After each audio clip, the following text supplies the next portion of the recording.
Noswaith da, I'm Alexandra Buchler, and I'll say a few words on behalf of Literature Across Frontiers. It's a great pleasure to welcome our poets here and our visitor Goran Stamenic from Serbia.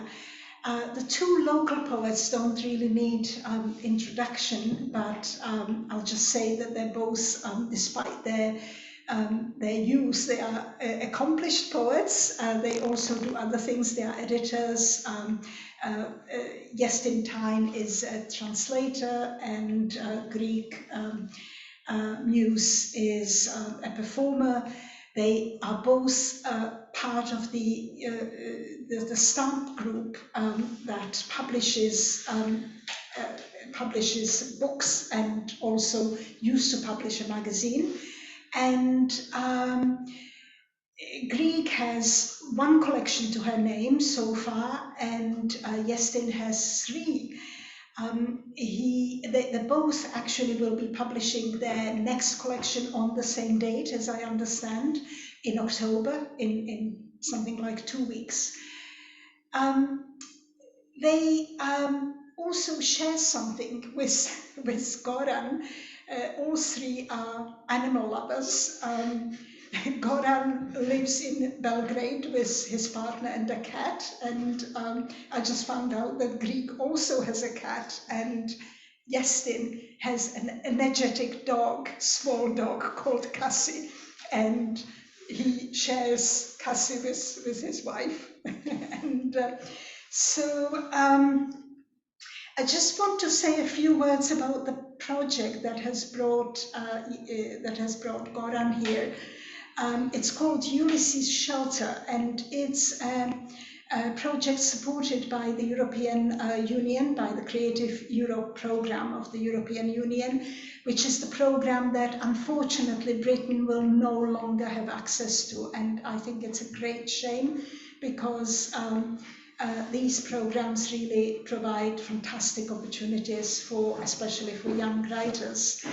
Ulysses Shelter is a project that is organized between 5 countries, and Wales is one of them. The other ones are Serbia, Slovenia, Croatia, and Greece. And we had to pause the project because the pandemic. Obviously, it's a project of exchange residences, and travel wasn't possible for a long time, but Grug was the lucky one who actually managed to get to Croatia and spend some time on a beautiful island called Mljet. And she's also already been to Greece this summer. So she's the one who has really benefited from the project, but we couldn't really, because of the restrictions, we couldn't receive writers here until Goran came, and so he's the first one. Now, Goran is a writer and translator, and he works with poetry. He is into language experimentation, and we will hear some of his poems in translation. Iestyn actually translated him into Welsh, so that will come later. He has one collection called Holy Magnet, and that was published in 2016. He is now working on 2 manuscripts, and this is what he is partly going to be doing here, or has been doing, because he came already something like 10 days ago. He's working on a collection of poems with the working title Ube Sunt, which deals with the idea of hopelessness in European modernistic literature. And the main framework of reference is our text by the philosopher Simone Weil.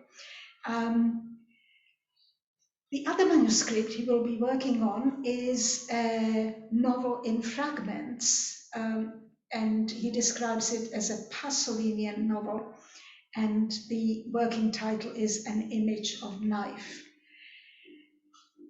Now, they will they will have a conversation and there will be some readings as well. So I will pass the word on to Iestyn, is that right? And thank you again for being here and for watching us.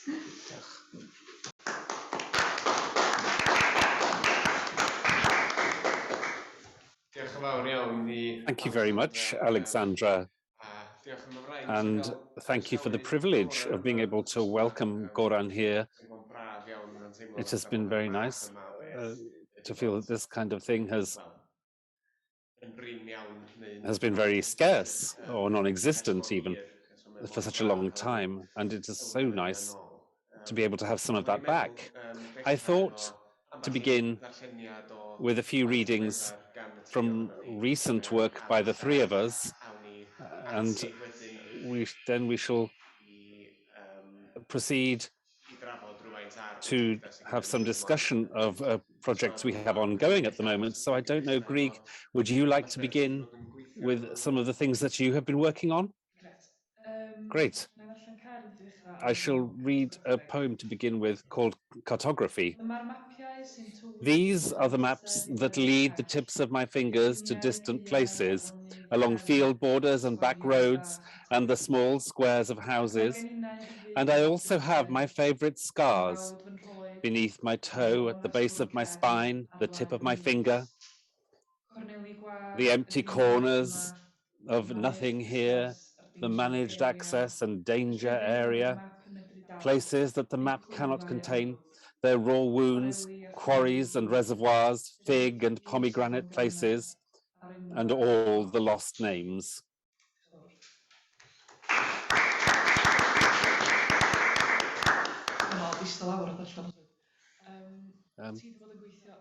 You have been working on translations of Goran's poems, and you are going to read, Goran is going to read, and then you will read the translation.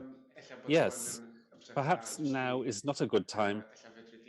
Perhaps you, Goran, could give a little background first to this cycle of poems before we hear them. I unfortunately don't hear my interpreter. I don't hear my interpreter in my earphone. I'm not sure. Yeah. Maybe the problem is all me. Maybe it's something technical. Not sure. Anyway, I think I'm following the program. So if I understood it correctly, I will read one of my poems. How fast is learning Welsh? Yeah. Music. It's like languages, universal. Yeah. And maybe you could give a little bit of context to. Yeah. So the poem I'm reading now and the other poems I will be reading later are all from my first collection of poems, Seti Magnet, Holy Magnet, which was published, I think, 4 or 5 years ago, and is for now is the only possible poems that can be translated before I publish something else that's going to be possible to translate at some later date. I feel a bit removed from those poems because 5 years seems quite a lot now. But they were written, the poems from this collection, in 2 cycles. So the first poem I will be reading belongs to the first cycle, vaguely describing, I would say, a topic of not sure from which side to approach this, but I would say it's trying to use the poetic language to describe sort of a liminal space belonging to, let's say, like a modernist tradition of Yugoslavian poetry, using language in sort of like experimental way, both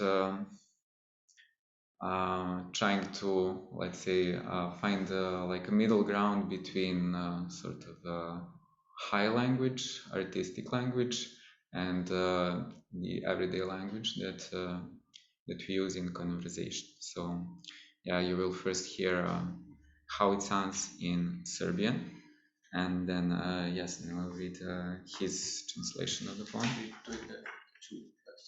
Yeah, the first 2 points. Yeah, so the 2 points, yeah. Sedeli smo ispred velike kuće gde zmije spavaju pod pragom. Bio sam veliki lažov u grmu kupina. Tajno kao mravinjak i tiho, crno sunce seda mi u krilo. Sve se zbunjuje i ja sam sve su stvari začuđeni ljudi. Kljun aviona punog uvele trave obrušava se na tvoj potiljak i tamo zamiriše u plamenu. Život se najednom pretvara u čežnju izvan domašaja, tvoje male zlatne šake, nebo ranjenom jastrebu koji luta u šipražju. To je ono što sam mislio kada sam rekao. Svejedno, sanjam kako srećnom kašikom rijem preko dvorišta i ulice i prate me utvare stospratnica, kroz vazduh, smešu anđelskog papirja i uglja koji izdišem, ispod svega što bi moglo biti već na javi, tako tihe reke Božje kiseline koje se neće izliti na mom licu. Svi se celodnevni napori usmere kao gledalo. Anja čupa svaku drugu obrvu i ozari me. Neki daleki borovi krune se po toj uvlačanoj ploči i zelene mi oko. Moja sreća, kada mi kašika završi u licu, ravna je razgovoru sa starim kostima. Probrane reči imaju privlačan miris, zbog kog sam od uvek želao da jedem pseću hranu.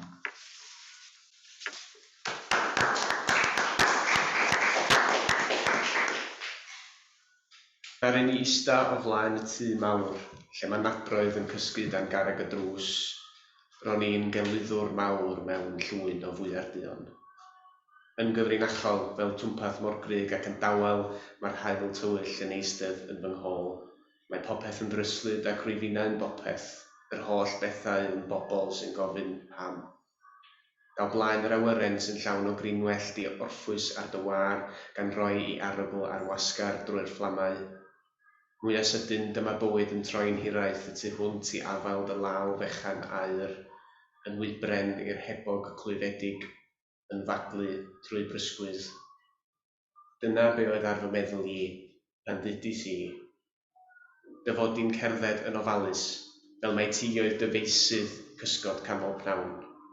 Mae gen i swyn ar dy gyfer os ceid y gyffwrdd gan serenau rhyw olau atyniadol. Rwyt ti'n clywed yr helyg yn siglon freuddwydiol a'r hyn a welodd y fair arall yn yr ardd. Mae tyra'n codi ond planigfeydd. Yn yr enid honno gall unrhyw beth fod yn ddygythiad.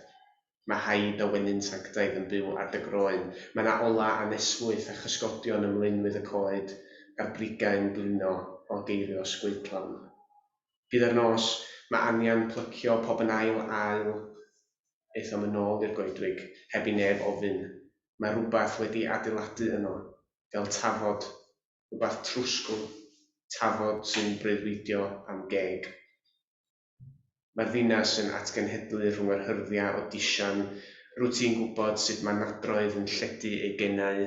Rwyt ti'n gwybod fod yna nadroedd nad ydyn ni wedi eu henwi eto hyd yn oed.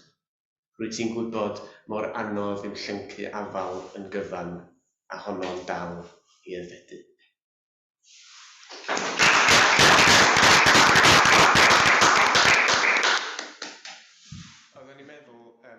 I thought something that perhaps is in common, something in the condition of any poet who tries to make sense of things at the moment, is that trying to look for hope somewhere in a world that is full of despair. And perhaps something that we were going to have a conversation about was the role of hope in our work. And Goran has a lot of despair in your work, and in the recent work you've been working on, you examine this idea of despair, of hopelessness. Perhaps you could talk a little also about what the role of hope is in your work. Where is the hope that comes through? Where do you find it? Well, yeah, it's quite unusual for me to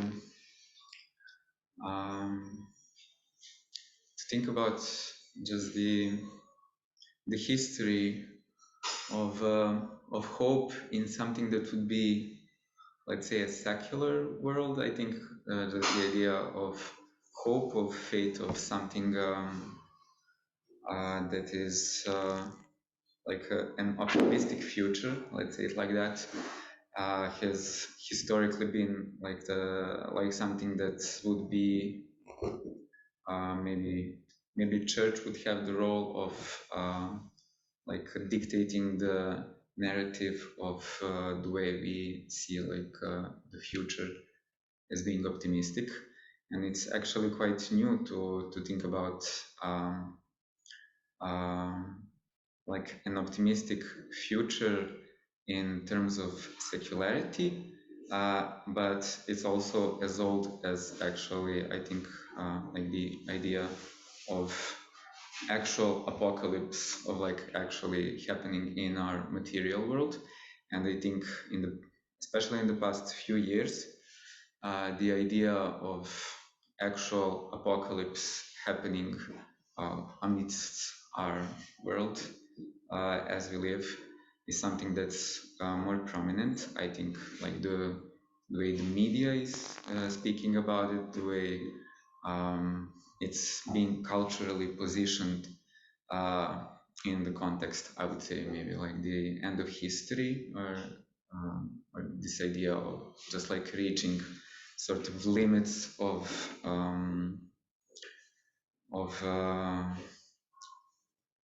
how would you say it, sustainability, yeah, like the limits of sustainability as a civilization is becoming more prominent. And I think it's in a way more of a way that we talk about it than it is an actual reality. So I think there is a sort of a narrative that sustainability of the human race in general is unattainable in this like really like wild capitalist way that we live in, and that there is no alternative really to it, and that we have to become accustomed to some let's say new normal, the way of like living our lives in a like much more sustainable way. And it seems to me that there should be a sort of a discourse, a narrative of a sort of like another type of world that could exist, not in that sort of like minimal, we should minimize our ways of existence in this world, but in a way that we can actually continue to exist as a society in a way that that doesn't necessarily require us to minimize our needs, our views, our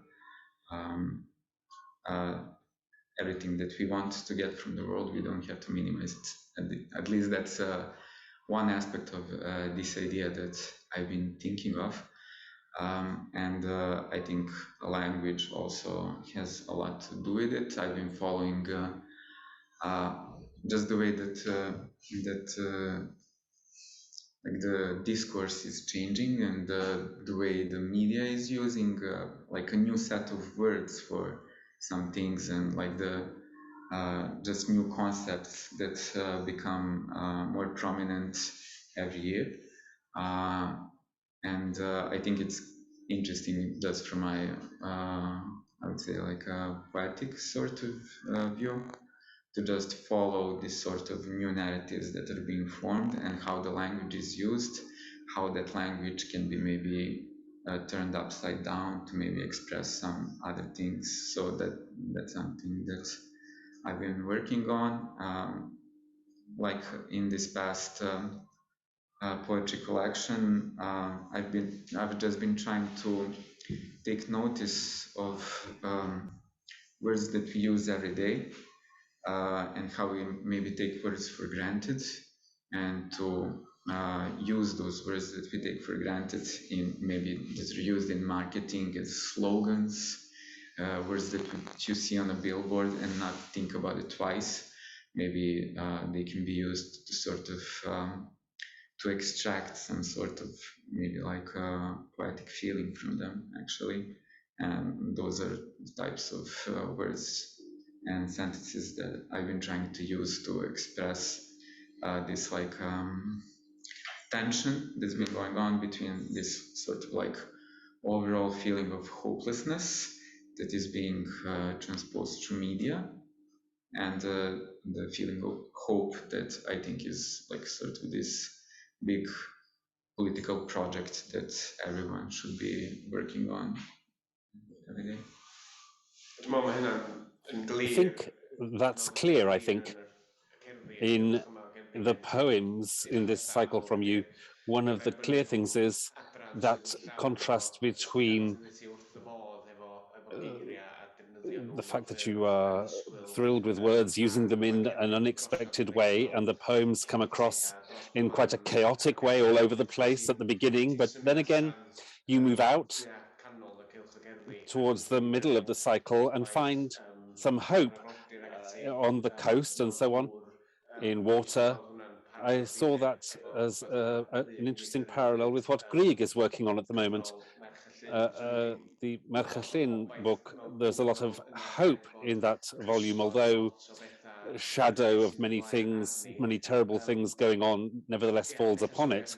Perhaps we could talk a little bit about how you go into yourself and use that as an escape. Perhaps you could talk about something about hope in your poems.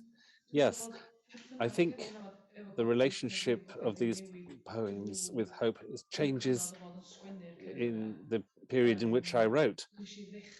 I began writing a lot of poems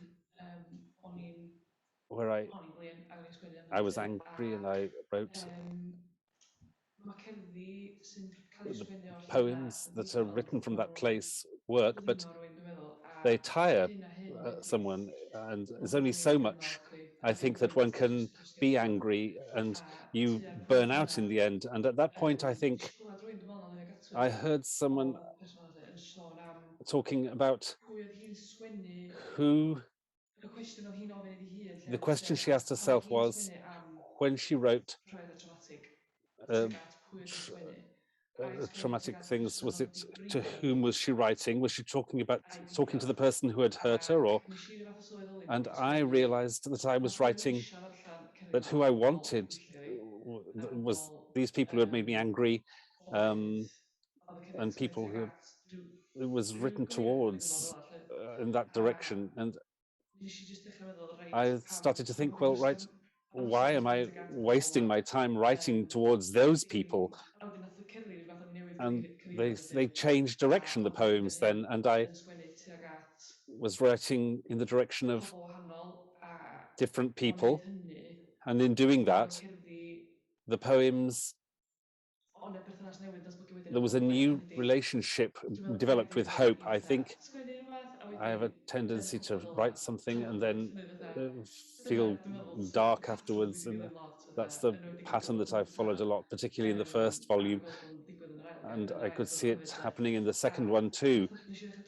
And I broke that pattern somewhat and began to write from a dark place, but then wrote towards the light, wrote towards the possibility of hope.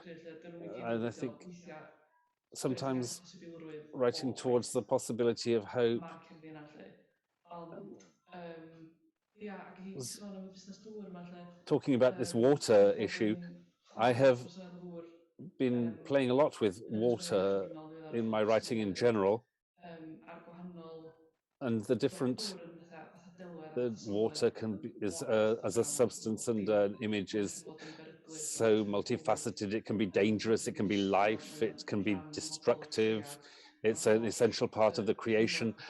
All of these different forces opposing one another are incorporated in water, and the dark and those hopeful things. Well, there's so many of them in water, and it's not up to you, but you can Well, that relationship with water is so charged with climate change also, and the role of water in Welsh poetry, well, the relationship of women with water, that was something that I wanted to include. The way you can go in two directions, water offers you those two directions, and something floating, something so delicate floating, it's the slightest change in the way you hold your body could cause you to sink or to float. And at the beginning of the book, there are poems that are a bit, well, perhaps later on, not perhaps floating, but more so,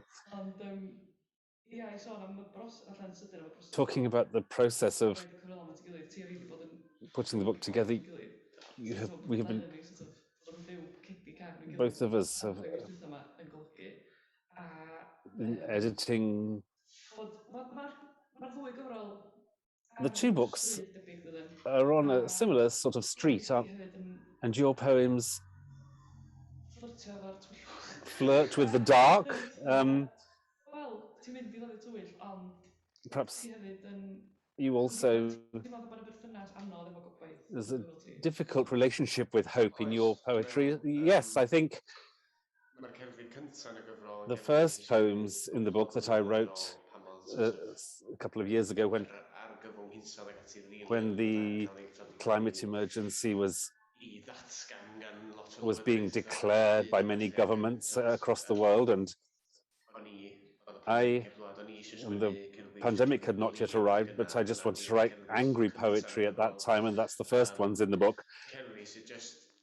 Poems which they're very close to the pulpit in a way, in the way that I preach almost, and that sometimes is seen as something which is a weakness when people talk about Welsh language poetry, that, oh, someone's written poetry that's too angry or explicitly angry.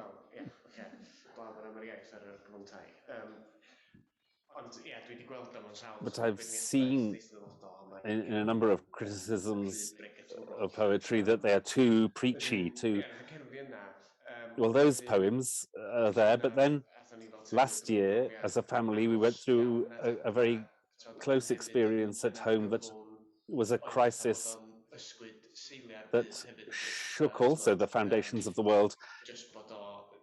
Just from a different perspective altogether, other people carry on with their lives. That's what happens also with the climate change, isn't it? People are carrying on. But I think that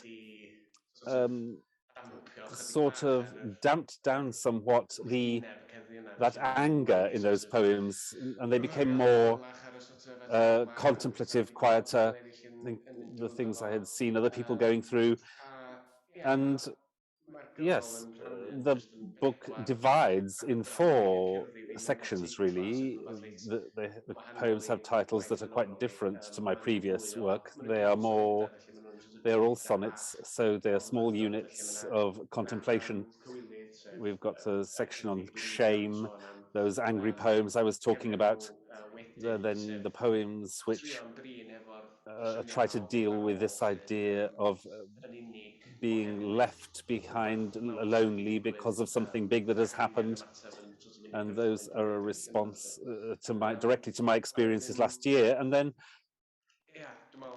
I think just the different levels that a crisis can happen on, and the way these things that are priorities are constantly mobile and move around depending on what was happening with the climate and the world.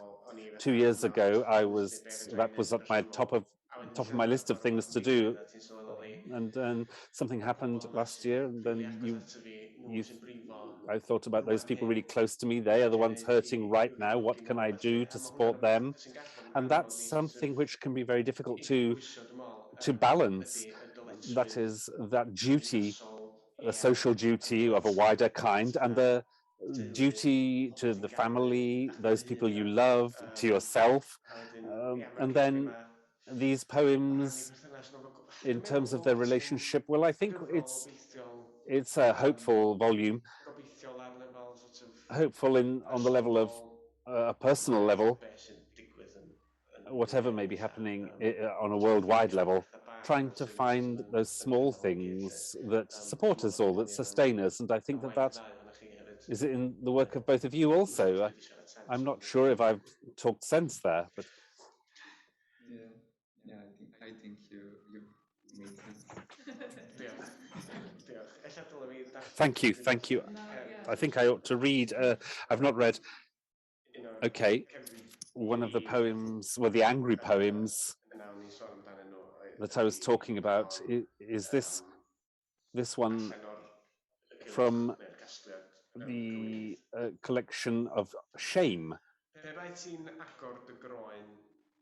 If you were to open your skin somewhere in the middle and undo the buttons in your back one by one, and to do so as you pleased, gently as wings folding, or roughly until your meat was all brittle, if you were to mine under the muscles of your face and poke through the hidden places of your arteries, your veins whispering when separated from the flesh and the bare whiteness of your bones blinding you, you would stumble somewhere on your big yellow middle, as warm as a cupful of sunshine, nestling down in your deepest depths, and you would raise it high in the joy of discovery.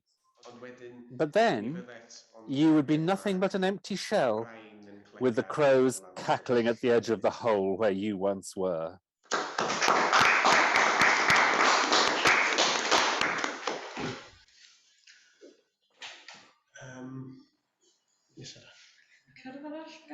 Another poem from Goran? Yes? Perhaps the poem in the middle, since we have been talking about water and hope. Perhaps, yes? The poem about swimming, or? Yeah, the one titled with number 3. Yeah. Okay. So yeah, this is actually the poem that closes off the first cycle. I'm just listening to my voice.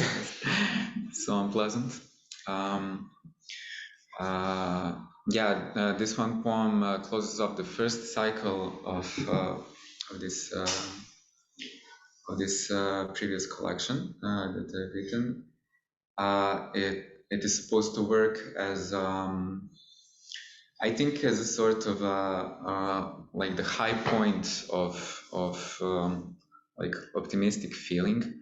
I would say something that that kind of connects more closely, just like the feeling of togetherness, because just the way that the poems have been like I would say progressing in that first cycle, it is moving from this sort of like a place of solitude, through using, let's say, this metaphor of finding yourself in the middle of a really dense forest.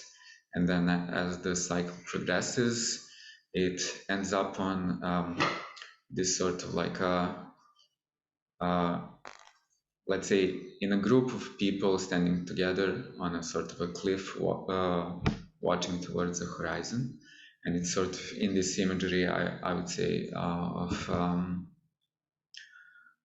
just these contrasts. I would say I was trying to use just natural imagery surrounding me as sort of, I would say, like maybe as sort of an instructional, as something that would be sort of a call to nature, maybe something of I guess in my naive days of 5 years ago, I was thinking of nature as a sort of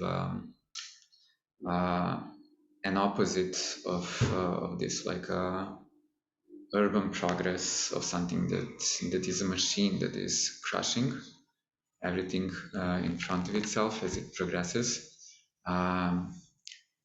It seems to me now, though, that nature just as easily can find itself on this way of progress. It seems obvious, but yeah, I think still in a sort of this way, like this turn away from just the idea of progress seemed something something quite revolutionary, actually. Even though like the idea of progress is something that's historically been tied to the idea of revolution, but I think this cycle of poems that I've written kind of is urging towards something quite opposite. I think that there is something revolutionary in the in anything that would be the opposite of progress, and I'm also not sure what would be opposite, but maybe just like standing still or just like living your everyday life seems quite revolutionary to me. So yeah, I will read the ending poem, and Iestyn will read his perfect translation. Mi nismo sigurni zašto valovi su divni dok survavamo tela naša naga preko stene. A pevamo jer horizont je uvek tako ravan i pevamo o suncu kada stupa iznad njega. U zalasku nema sumnje da sve je sve, da slabe ruke drže slabi svet i drhte. Sigurni smo da valovi ruše, grade, ruše, ravan kontinent.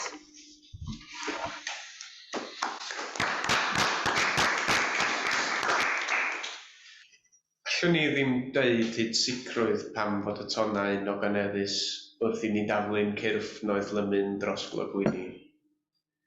Ac rydyn ni'n canu am fod y gorwel wastad mor wastad, ac rydyn ni'n canu am yr haul pan fo hwnnw'n camu drosto. Mewn machludo does dim amheuaeth siŵr nad popeth yw popeth, mae dwylo gwan sy'n cynnal y ddaear wan grynedig. A does dim amheuaeth siŵr na fydd y tonau yn dymchwel ac adeiladu, yn dymchwel drachefn y cyfandir gwastad ar y fath o nestrwydd.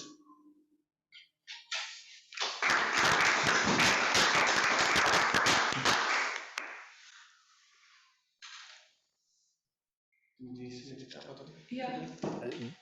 Do you have... So nath Goran gyrraedd os oes dweud da. Goran arrived last week, and Ti Iestyn wedi bod yn gweithio ar you, Iestyn, have been working on translations of Goran's poems using the Pont translations to do this in English. Was it Pont? Bridge translations? I'm not following them.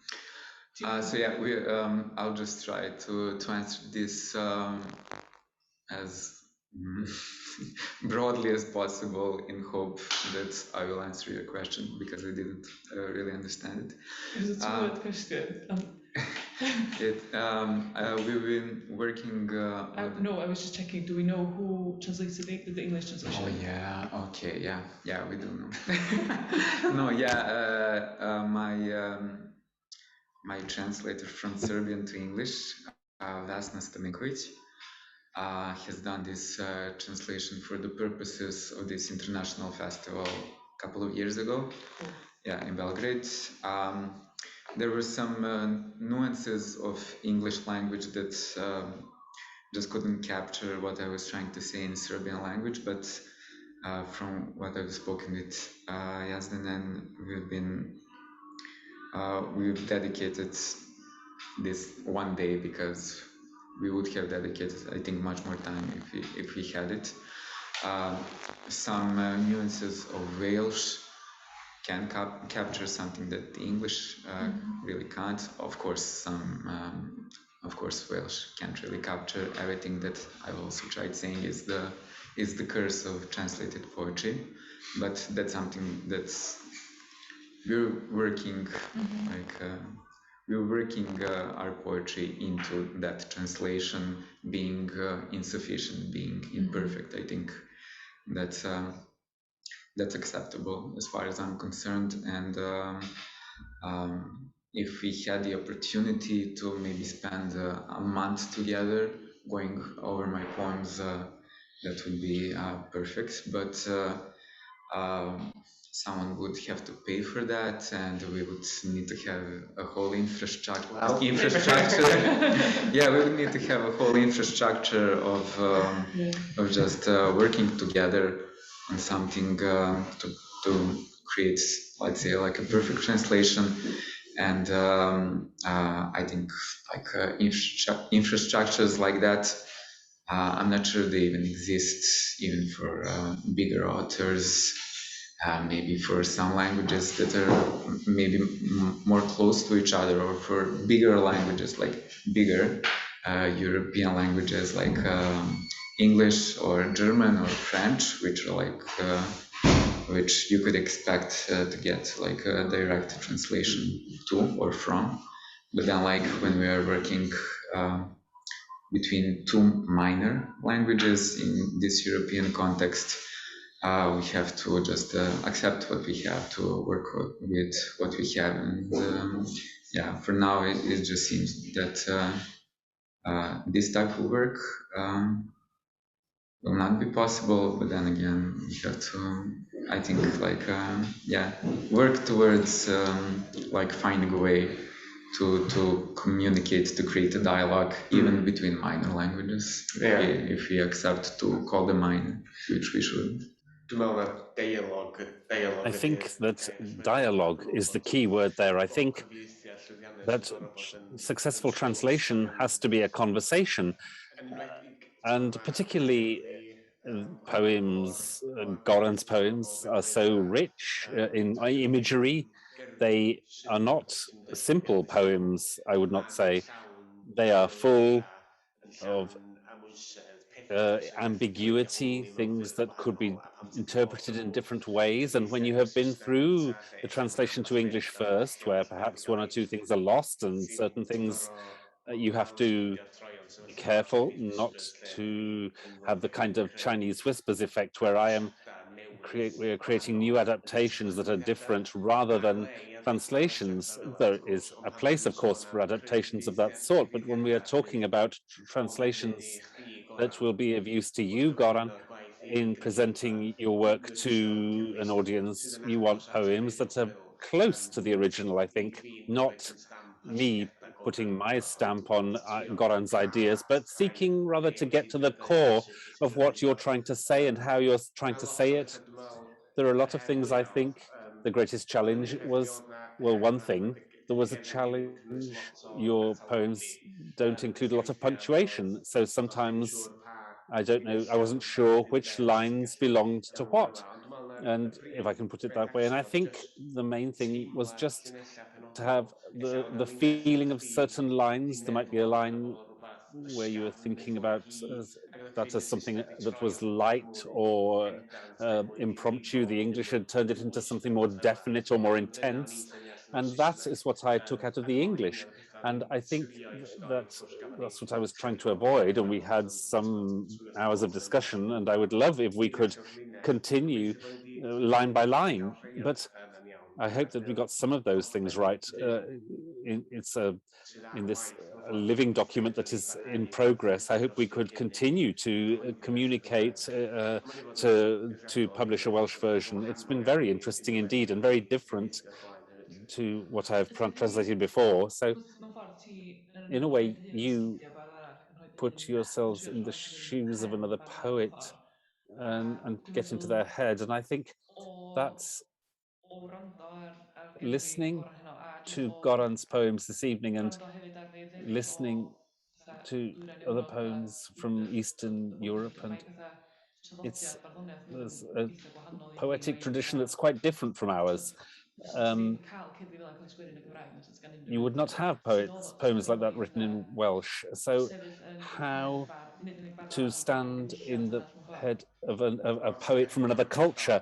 Well, you have to leave all prejudices and presumptions behind at the door, I think, and approach it as someone, well, not someone as someone who doesn't know anything about poetry, but as perhaps this is something completely different. It comes from a different tradition, a different world, and perhaps my knowledge of what we consider to be poetry in Wales and how we set about writing is perhaps not all that relevant to what we're trying to do here. Of course, there's the craft, and as you were saying, I think you have to keep yourself in check and not seek to write what you think the audience in Wales think poetry is. Did you see yourself making it more Welsh or Cambricising it, or is that a problem? No, I don't think it is, because I think it's important to reflect, as Goran said, his work juxtaposes literary language of quite a formal kind with language that is more oral and that the language of ordinary people speaking.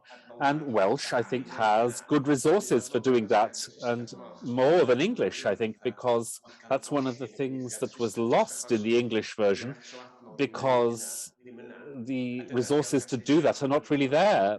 And I was able to speak with Goran and have some help. I could draw out this. So this part is, the wording here is more dialect in nature, or it's more from the country, or it's a very impromptu way of saying it, or I think in Sunset, there's no doubt that everything is, in English, it was much more, there was certainly no doubt rather than, oh, there's no doubt, surely. There's that difference of tone from being something very much in earnest to being something that's more playful. And there was another poem where there was a beautiful image of what was it now? This is a difficult one, where you talk about the dark, the fruitless is so unknown. There's a lot of very hopeless images there in the English built, and I was discussing it with Goran, and well, it's not quite that final and definite, and not that heavy in the original version, and I'm still trying to work out how it's not quite there yet in the translation, but that has been very important, I think, those conversations that we can have. It's so interesting how different things are picked up in different languages, how things might have been misinterpreted. And I don't know whether you have any comments about what has just been said by Iestyn. Yeah, no, I would just say that, I mean, I would like to have any sort of a general idea of knowledge of Welsh language, to just to know what's possible to do inside of the language and what's not. But it's sort of just like this conversation that we need to have actually outside of the poetry, outside of the poems, so we can build a sort of I would say, trust. It's not something that I think probably most of, I would say, poets and their translator actually have a chance of doing. And then, like, when we can have a conversation about just sort of like a general feeling of what I was trying to say, and when I know that we understand each other, then I can just put my trust into him, and then he will do what he can do with it. He will do with Welsh language whatever he can do with Welsh language, and I will just have to say, okay, I trust you. In some instances, like with my English translator, we never actually met to work on my poems, and so some things were missed and were mistranslated, and yeah, it kind of like, you can feel that, I can feel that, but I know that's like, if he had a chance, we would probably work out something better. So I guess, yeah, it's a conclusion of it is that a relationship between the translator and the poet is requires something much more than I would say it's possible. Like maybe we would have 12 books a year translated, working with that tempo and with that sort of connection that we're trying to achieve here. But I don't know, like, what's your experience with translations? Did you have your poems translated to Have you? some other languages? Yes, this is something quite interesting. I think I was talking to Goran the other day about how my poems that have been translated in an anthology of poetry in Greek. The situation with those poems is that I made a literal translation, sent it off, and the next thing my poems are in Greek in a book. And I don't know, looking back at that now, I think there's no, I'm grateful for the opportunity, but looking back, I have absolutely no idea whether that translator has grasped those poems and interpreted them in the way that I would have wished or hoped that they would. I don't know if the translator has picked up on the little ambiguities, the references, or well, I think looking back, I think that experience comes back to me as the sort of opportunity that where that opportunity for dialogue is lost, and that's not, it's not ideal that the conversation is brief and we have 2 hours over coffee to talk about it, but it's 10 times better, I think, than just sending it off. And as you say, building that trust is so important. If you are giving your baby to someone else in a way, it's yes, I don't know. Grieg, you feel I did the same. I was with that anthology too, and I think I got one Instagram from the Greek translators asking about what's this word, and that was it. And the book came out, and I have no idea.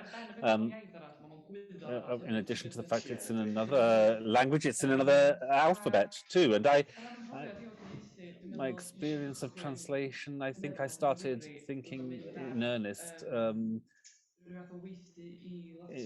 going to a workshop in Latvia where there was a group of poets. They were doing each other's work, and that goes back to what Goran was saying about this infrastructure of translation. And we were in a cafe for a week, living almost together. It was very intense, and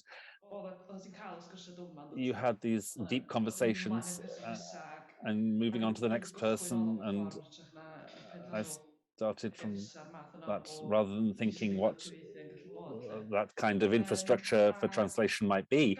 And we had, although we didn't have a lot of guidance as to what translation, good literary translation should be, and it made it difficult because we had to decide for ourselves in a way what was we were comfortable with as a translation, and between the translator and the translated. And I think what I got out of that was I wasn't so much worried about how correct or accurate the translation would be, because I think for me, I am happy if there's a conversation between the translator and the translated. Well, the voice of the translator, well, I don't have too much of a problem with the voice of the translator being a visible part of that conversation, and that it's their interpretation. Because I think even if they were to sit in my head, and every translator will still have a different reading of the poem, that's the nature of poetry. And for me, a good translation is an interpretation, a musical, lively interpretation of the poem, rather than something, trying to too hard to be me. The translator can't be me, and the poem will never be a native poem in the target language. Yes, we need to have a translation that's correct and of a good quality and so on, but there's a limit to it, to what's possible, and also I'm never going to know what you can talk. Goran doesn't know what the translation. You can talk endlessly, but you have to let it go at some point. I'm not going to be able to, in practice, I'm not going to be able to have that relationship with every translator. At some point, you have to let it go, don't you? And hope that it's a polished translation, and I can live with the translation being an interesting interpretation of the poem, but that was an interesting experience. And in terms of this, well, I'm in the same boat. I agree. Yes, it doesn't have to be exactly,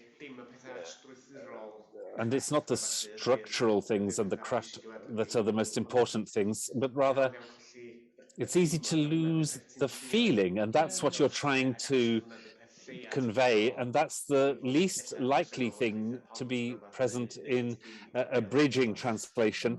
So is it possible, is it time for us to hear more poems perhaps, or would you like me to, you go ahead. I shall read another one of the poems from Shame.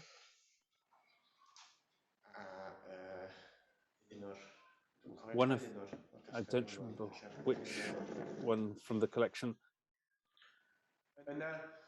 Then, as she writhes in the space between her ribs and the wall, he comes for her again, and this time a hammer tightly in his fist, all his intentions on cracking the monomers of her bones, melting her to a pool, and moulding her into a cheap deformation of herself.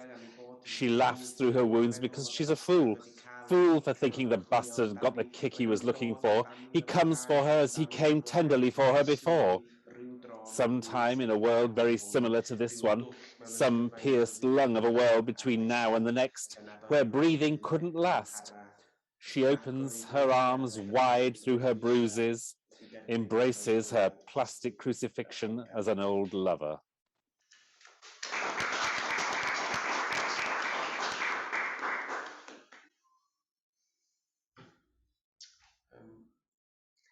Do you want to read?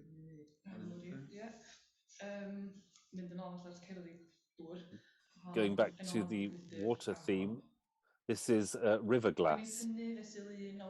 I draw them one by one from the riverbed, some as small as seeds, some with prickly angles the shape of buttons or domino pieces. While getting milk on the way home, they fall on the counter like coins from my purse. A little dirty, the river mud coat them, dulling the blue and white. I find the smallest ones in the seams of my pockets. I scrape them out under my nails and place them in jars by windows to swim in the sunlight. Raw wounds of the smashing licked by the grey tongue of the river and smoothed again into whole pieces.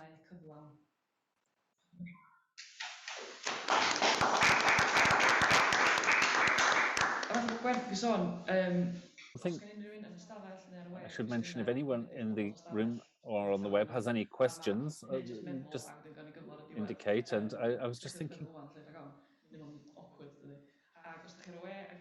if you're on the web and you want to ask a question, we have the chat open. You can put your question in there. So you're welcome. Another poem from Goran?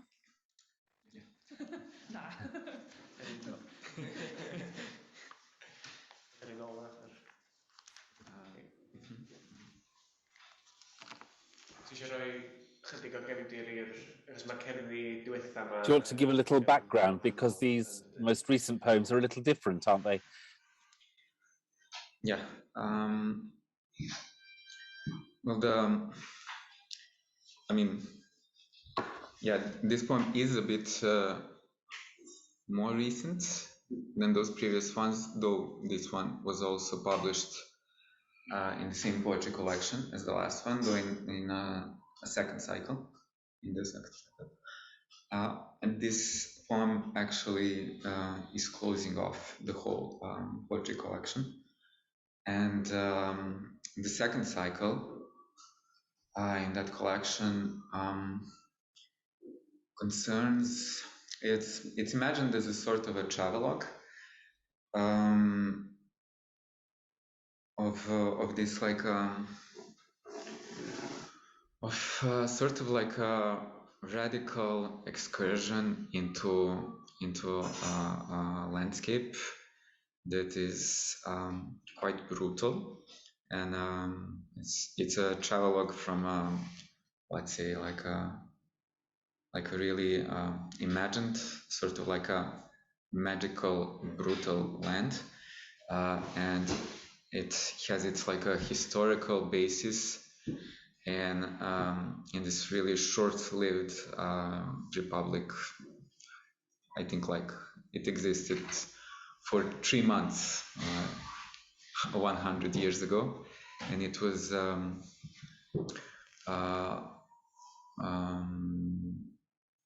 I'm not sure what would be the right term, so I will just start another sentence. Never mind. It deals with the whole cycle of poems deals with the problematics of the relation between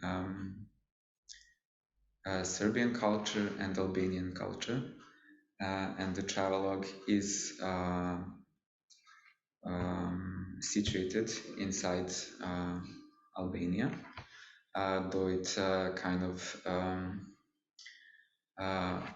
on top of this like material basis, it attaches sort of like magical images to it, to the landscape. I'm not sure what else I would say. I will just read the poem. That's like the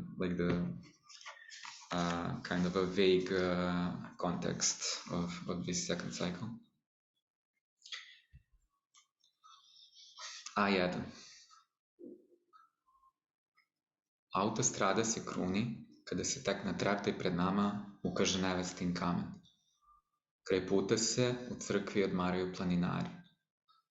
Odavno se po stenama ovog kraja ispisuju molitve, da bi li se neke reke rasule po grmlju, iz njih propupale leje zelenih lukovica, nešto za zagristi, da bi li neko sasekao dinastiju stena i golosemenica, uspavaniji od armije cvrčaka u smoli. Molitve za magiju dece koja su ozbiljna, njihove tabane i džempere, da sve to potraje i završi se i ponovo poteče. Naše zamorno tumaranje po tuđim dolinama, oči se vraćaju podnožju, tamo da primete kako se sever sužava i iznenada nestaje.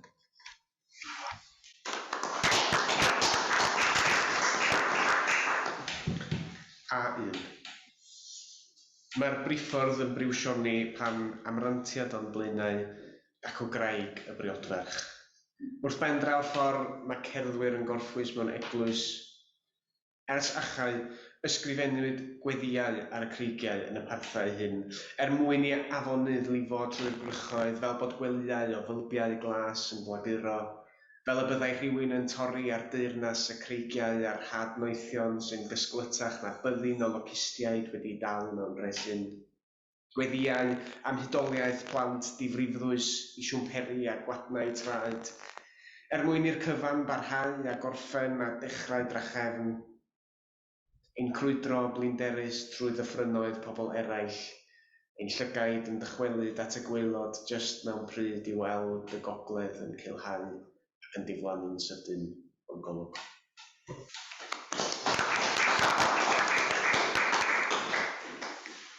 While we're on the topic of translations, I wanted to ask the two of you, what do you think that we are missing while not having sort of maybe like a big, our own big translator on some of the possibly bigger languages? What are we missing in not having our poems translated on some maybe bigger markets? Should I say it like that? Use that rude word, markets. for poetry in Western Europe. Well, okay, you are Western Europe, but in my context, Western Europe, because to me it seems it's a problem of let's say minor languages like ours are, that we are always that we're missing the opportunity to actually be read by much bigger audiences, because I would imagine that let's say in French-speaking countries you would have much bigger audience like for poetry, for the things that we are writing, than in our own minor languages. And if we had this opportunity to be available in some of those imperialist languages, why not say it? Then we might have the opportunity to actually be recognized as bigger poets, more important poets in the context of, let's say, Europe. Then we are maybe we can be recognized as like young poets in our own, let's say, smaller circles.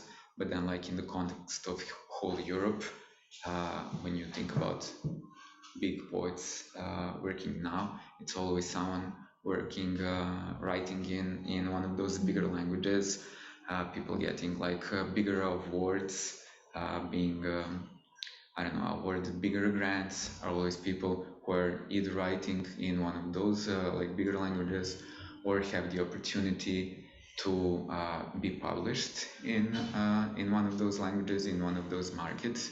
And obviously, like it's from my perspective, just like coming from Serbia, from a country that isn't and never was, unlike Wales, part of the European Union. It's quite obvious to me, like what are the patterns of being published in a bigger market. You need to have it's sort of like a business thing between publishers, and being from a country that's not in European Union, you're missed on that opportunity, because just the logistics of being published somewhere else is much more complicated than coming from a country and coming from a language that's a part of European Union.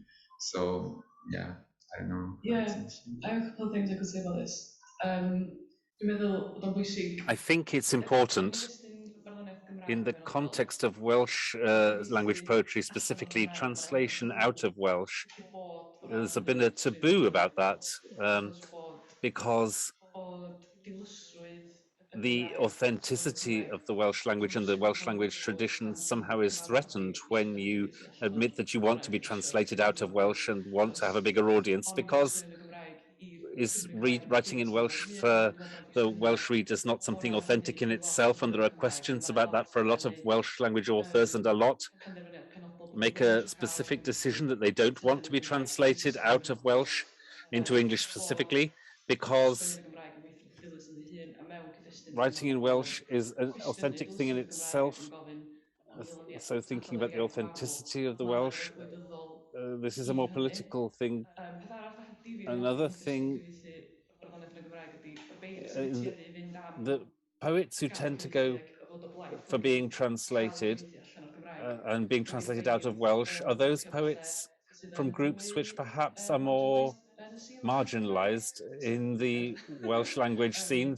For example, women, particularly in the last century, you saw a lot more Welsh-speaking women choosing having more successful careers outside of Wales than they've had within Wales, which is something very interesting. And something internal in terms of the choice to be translated. And then in terms of going into Europe as someone who writes in a minority language, what I have seen is, because normally the first person you meet is you put in a sort of box, something Celtic, something about Tolkien. We get a lot of Lord of the Rings, and normally you're in a specific box. And I remember going, there was to Latvia, and the first thing they said to me was, "Oh, you speak Welsh? You can't drink on the street." So that was their idea of the Welsh people, that we couldn't. That was the first thing they had to say about me. So because there's a lot of partners that we've had from the Balkan Peninsula. When you think about poets from there, you have the boxes they were put in.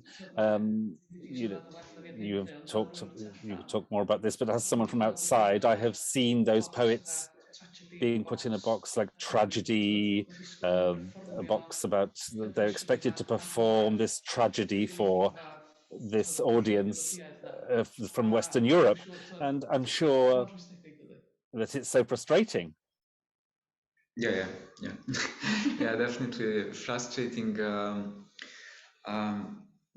two of you were talking earlier about this emotion of rage, of being angry actually at the world, how some of your earlier poems came from this place of angriness.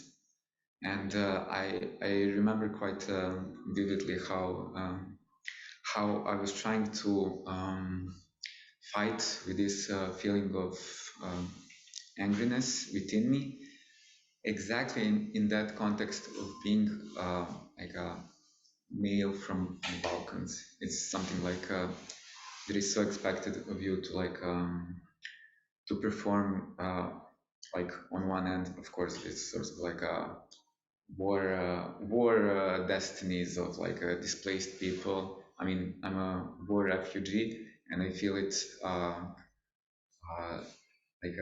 I still feel like it would be like a huge sellout for me to use that. I still don't have the language, like I don't have the poetic language to communicate my place in that sort of like a system of being a refugee. All I know is like it's sort of like in gender theory, how you have like a male gaze, which is not only like something that is pointed towards a woman, it is something that is internalized within a woman actually, like much of so many women writers are like trying to fight against this sort of like internalizing of the male gaze and writing from totally different place, because you don't know what to do with it. You can only either oppose it or like replicate it, which is unacceptable. And I'm still trying to find that sort of language, how not to like Balkan gaze me myself. And it's a problematic position. I think I'm happy that most of my peers writing in Serbian, writing in Croatian, writing in Bosnian, which should be noted, the same language, are especially younger people, really feel that that sort of like a need to get away from that, to get away from this historical positioning of yourself as sort of like a victim of this sort of like a historical process. And I think, yeah, language is something that's quite helpful in that. It should be used to subvert it. It should be used to make fun of it. It should be used to be cynical towards this sort of like Balkan gazing, let's call it like that, even though I just invented it. Yeah, or you should just work towards like creating sort of like a totally different linguistic landscape to just totally like go beyond that. And yeah, if you manage to do that in a way that is actually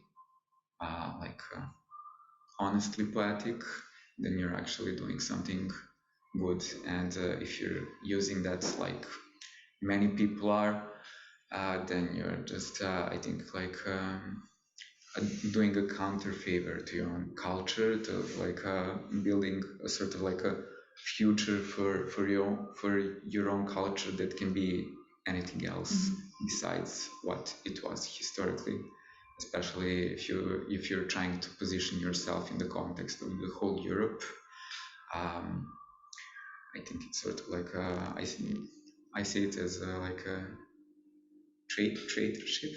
How to say it? Yeah, towards your own people, to position yourself as someone who is there to explain the tragedies of your own people to this like Western audience. Yeah. So yeah, it's quite hard to do it. It needs because it's not only like it's not our own responsibility to do it as individuals. It's a much wider cultural conversation that you need to have inside your own society. It's something that comes from the way we learn about history, from the way we learn about like previous writers, from the way we learn about everything, basically. That you actually gain that feeling of not having to reproduce the same pattern of like being positioned inside the history in that sort of tragic way.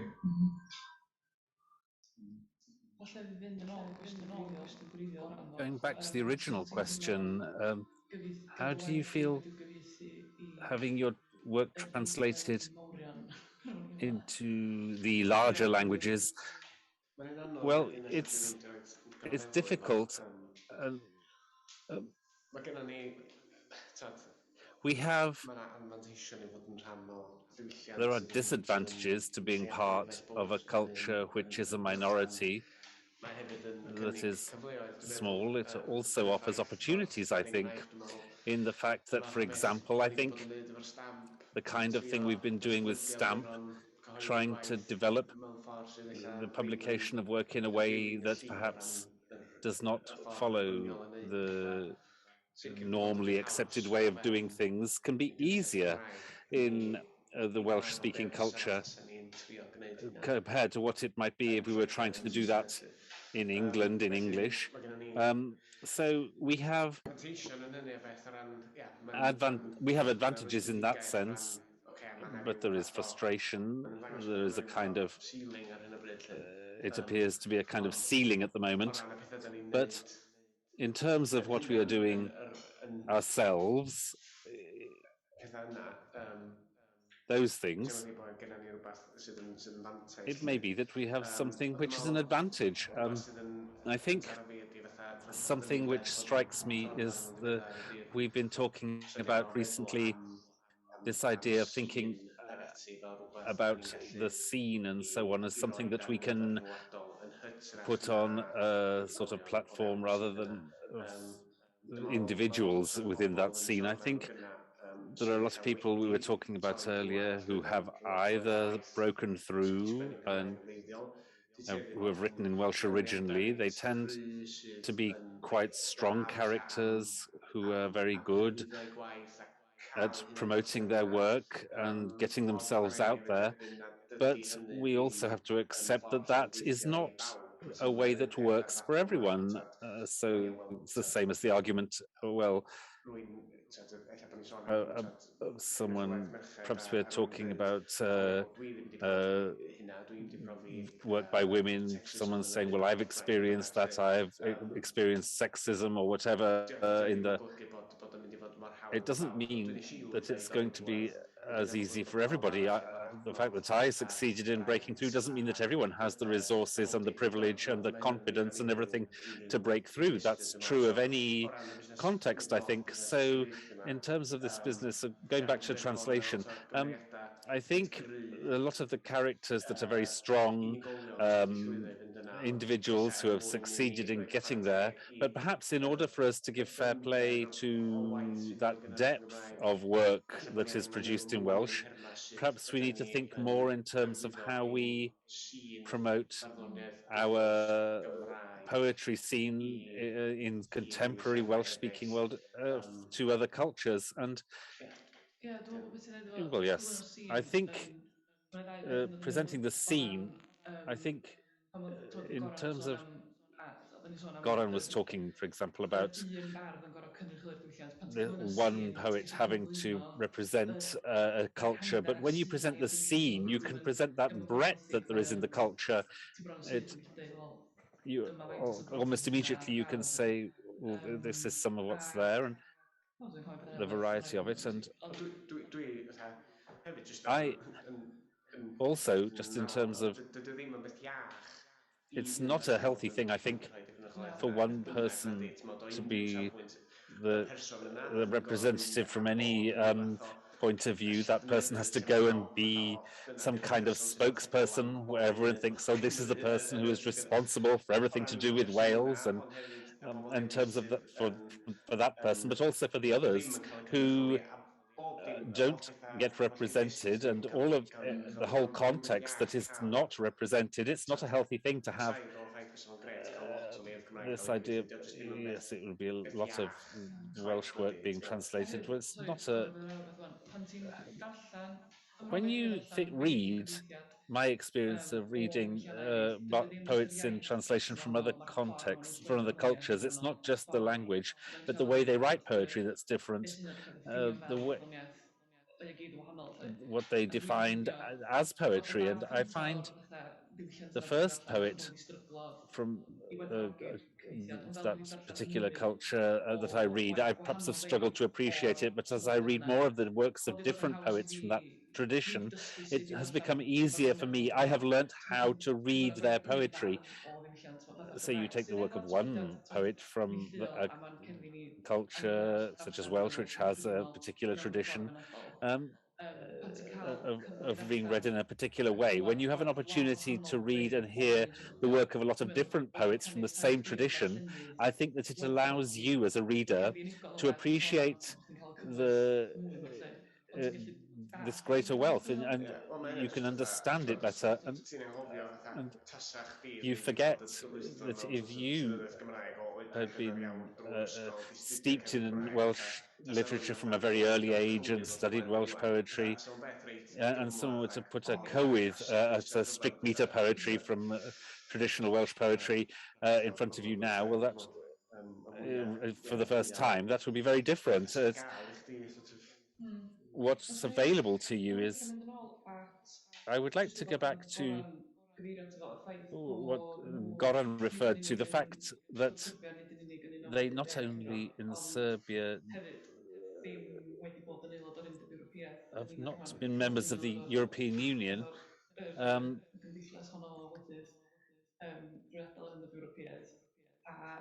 um, we have had half a conversation about this already, but our relationship with the European Union, I don't remember quite how we would word the question, but as a country that's never been a member, do you have any words for our, to welcome us out into this exile, or the relationship of Serbia with the EU is very different to ours, and has been, and what is that relationship that Serbia has with the EU? Yeah, well, it's a totally different context. Serbia being how do you say it, like a post-socialist country, as it's being said. So like we have a whole history of this like a strong strong state, like a strong state regulated institutions, which just started crumbling, and sort of this crumbling kind of melted into this ideology of free trade, of like entrepreneurship, of just like wild capitalism, of like everyone has to do what they can do best, and like the winners are the only one just like floating on top. So it's been like a big, I would say, like a cultural turn. I think that's the like one of the most important things that happened. But Slavoj Žižek, who is also a former Yugoslav citizens, now Slovenian citizen, has a book written with, I think, another Croatian philosopher. The name of the book is Welcome to the Desert of Post-Socialism. And I think that's something I would say to you if you were a post-socialist country, but I would say like welcome to the desert of just free trade and just fighting for being the best and just stomping all over the weaker people. I think not to sound too hopeless, but yeah, it's sort of a joke, really, that is present in Serbian society of just like being of living inside this like a wild capitalist system. I think it's not really like that.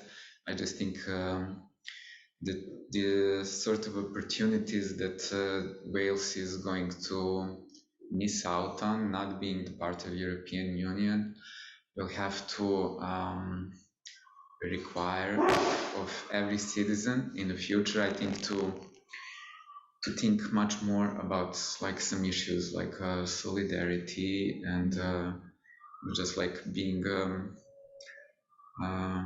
close to your neighbors and just like to rely much more on people being close to you and not just to ask really from like upper structures to give things to you so you can just like live your life in like something that you would previously perceive as normal.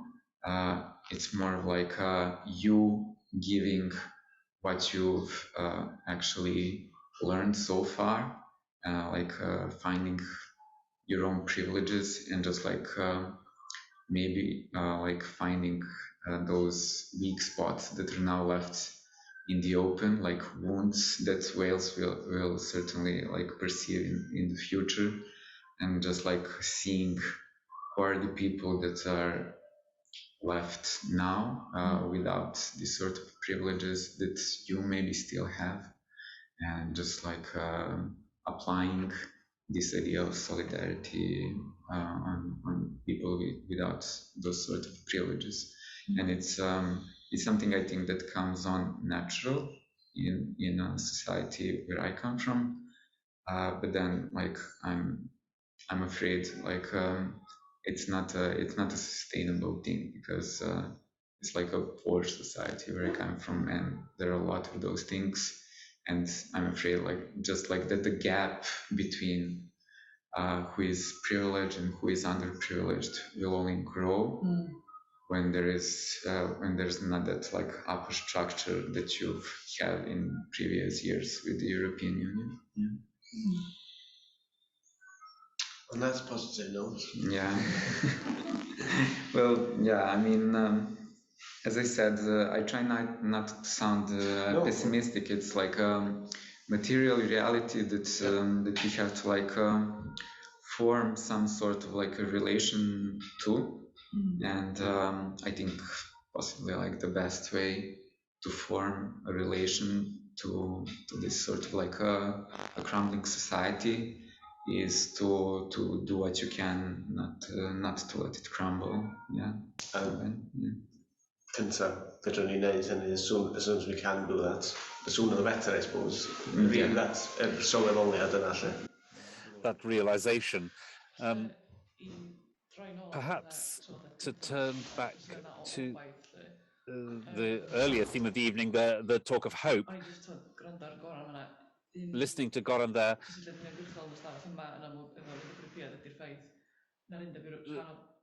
the European Union has been part of what's funded this evening, and that's part of what's been lost, but clearly the Northwest and West Wales were some of the areas that wanted to stay in the EU, those areas where most people are bilingual and feel a kind of a strong European identity, and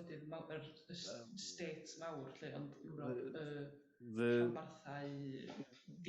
Europe of the regions, the stateless regions, where Catalonia and the Basque Country are part of the same kind of awareness. And the last time I went with Ulysses Shelter, strengthening the connections with countries such as Serbia and Slovenia and Croatia and Greece specifically, and then that perhaps you have the sense when I talk about language politics with people from Germany, they don't understand it. But when you speak, in my experience anyway, when you speak with people from Slovenia or Greece or Croatia, they understand it immediately. They understand where you're coming from, and losing that linguistic solidarity in this larger monolingual context. But one of the things that upset me was about leaving the EU, trying to take things more towards hope now. We've talked a lot about the translation infrastructure, how we continue with the kind of building of relationships in the absence of the EU, and that the ease of travel, well, where do we go from here to make sure that we maintain those relationships? Well, simply, I think we do what we can with what we have, and try, as Goran was well thinking in terms of the things that we could do, we could create ourselves without having to depend on things from the top down coming down to help us. And that's part of the harder work very often. But if there's a willingness and trust, and we don't have to, we are fortunate in the sense that we don't have to go physically to places. Okay, it's nice to think about traveling and doing things in other places, but if it becomes impossible, then that's not a reason that we can't, that we have to stop enjoying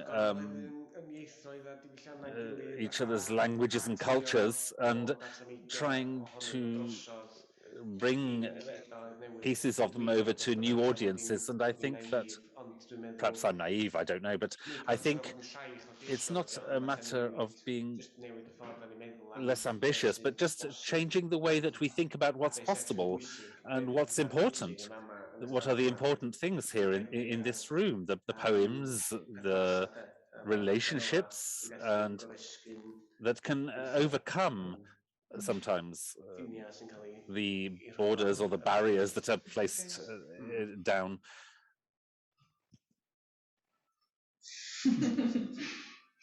Yeah, I want to thank also to my interpreter, because I think he's not having really an easy job with the topics that we're selecting to talk about. But yeah, I mean, as we said earlier, I think we can't really pretend that this cultural exchange is not so much dependent on this like actual economic infrastructure that is being funded from some places. Like in this case, it is being funded from like Creative Europe funds, but then like maybe I'm not sure what's the situation like, but then next year I don't think like something like this will be possible, or the year after, I'm not sure. Like when the project ends, then that's it, and it's sort of like yeah, you can only hope for that that you've gained something during your like education in this sort of like being inside the infrastructure, that to maybe pass on, or just to have enough self-confidence to just not depend so much on that sort of like higher infrastructures. Yeah, yeah, something like that. Before perhaps read the final poems. Are there any questions? I cannot see anything coming through on Zoom, but if you would like to say anything on Zoom, or are there any questions in the room?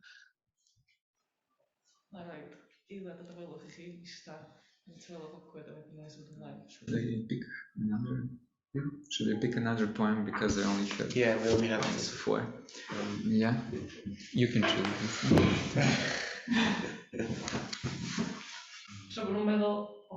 While they think, while you think if there are any questions, then we shall move on to the poems.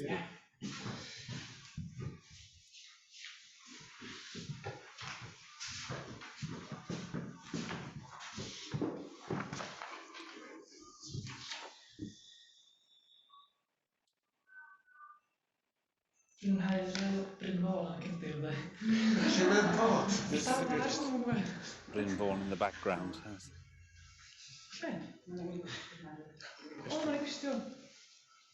Where is it coming from?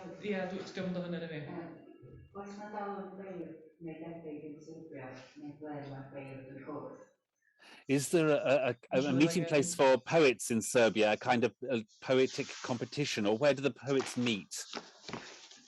I was just earlier I was talking to Iestyn about just this idea of competition, of a poetic competition, which is from what I've learned so far about Wales, is sort of like in the context of like just cultural work. This idea of competition is something that has quite far-reaching national popularity, and it's definitely something that seems quite naive from my perspective, where I don't think people would be interested in like taking part in something that's competition. It's something that's so boring as poetry. It's just a bunch of just like students of literature with their little vanity projects, and no one cares. So I don't think at the moment that poetry has this sort of importance that it has, at least here in the northern part of Wales, with where the Welsh language is so important. But then, like, of course, there are much more informal places for poets to mingle, not just those like vain literate students type of poets, but like actual serious workers in literature. And it's I think that's the sort of tradition that I come from. Being that I'm not educated in literature in any way, yeah, that's something that's quite I would say much more sustainable, because it doesn't depend on the opinions of your professors, and it doesn't depend on the academic structures. It doesn't depend on like a wider audience. It's sort of like smaller circles actually sustaining themselves. And also I should say that I personally avoid even those circles. So I can't really talk much about that, but yeah, definitely I would say that there's still sort of this a role of a poet as a sort of like a crazy prophet inside the society, transposing this sort of a message from another world is sort of a thing that is still expected of a poet, and like there are circles that are trying to like break that, and yeah, so that's possibly, I would say, that's like the dominant structure, I would say, inside the circles of like poetry in Serbia at the moment. But then it should be said that talking about circles, it's much more wide-reaching. When talking about scenes, it's not only about Serbia. It should be noted that the language is just doing its own thing, and then even though we live in different countries, I feel much more close to, let's say, some poets in Zagreb, in Croatia, or in Sarajevo, in Bosnia. And it's if there are any circles, they don't necessarily work on close physical bonds. They work on sort of I don't know how to say it, spiritual bonds between different cities and different countries as well. Maybe to think back to what we were talking about, creating a more nuanced scene, what poets from, is it the Serbo-Croat linguistic universe that we should be reading?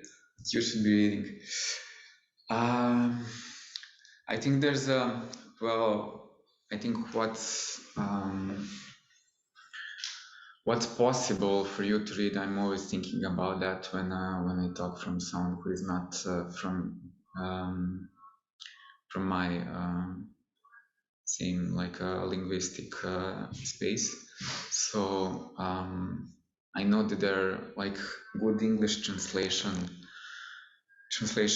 of people like Vasco Popa, of people like Branko Miljković, and I mean, those are all names that are not much famous to you or not much important at the moment, but are actually people who have been this sort of avant-garde tradition, even though that's an oxymoron, but we have a strong tradition of avant-garde poetry, who have done, I think, the most for poetic language. There is a strong tradition of this sort of avant-garde poets being, I think, continue to this day. I was talking earlier with Alexandra about Marko Pogačar, who I know is got some very good translation of his poems to English. Unfortunately, of course, no Welsh translations that I could recommend. But yeah, so there are, I think there's still waiting to be found. I think it's a wide field, and it's a very it's a rich tradition of poetry, very good poetry, that I'm just I'm very sad it hasn't been translated as much. It still doesn't have its own place inside a wider European poetic culture than I would say maybe Poland, or Polish language not being one of the dominant languages or dominant cultures in Europe, but nevertheless having this strong tradition of Polish poets being celebrated in Europe. I think something like that is possible for our minor languages. I just think there's some still big gaps that we need to fill out before reaching that sort of place in European culture. Well, I'm aware that we've taken up a lot of time and there's food waiting in the back. So shall we go to closing poems? Yeah. Oh yeah, I was supposed to be reading mine, yeah. Coming back this is one of the poems from the first cycle. Hodaš oprezno kao da si izmislila podnevnu senku. Imam jednu magiju za tebe. Dotakne li te zlatna zvezda, posebno privlačna svetlost, čuješ kako se lenjo ljuljaju breze i šta je druga Marija videla u vrtu. U našim zasadima dižu se tornjevi. Sve bi u tom času moglo biti prijetnje. Broj svetih pčela živi na tvojoj koži, titrava materija, svetlo u svađi, sa senkom krošnji i te krošnje umorne od punokrvnih trešanja.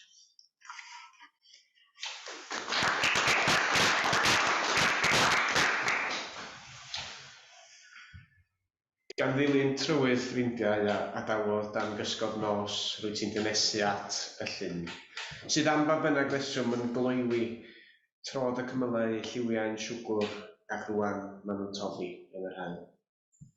Gan ddilyn trywydd ffrindiau, mae dy droed eisoes dan y dŵr fel adra mae o'n oer. Rwy ti'n camu i ddrych y goedlan gan lenwyd bocedi a rhwd.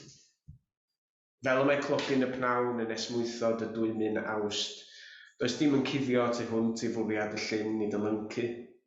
Mae'n glir, fel pelen o elini, rhywle yn dy gorff lle mae'r mwyaf o wain.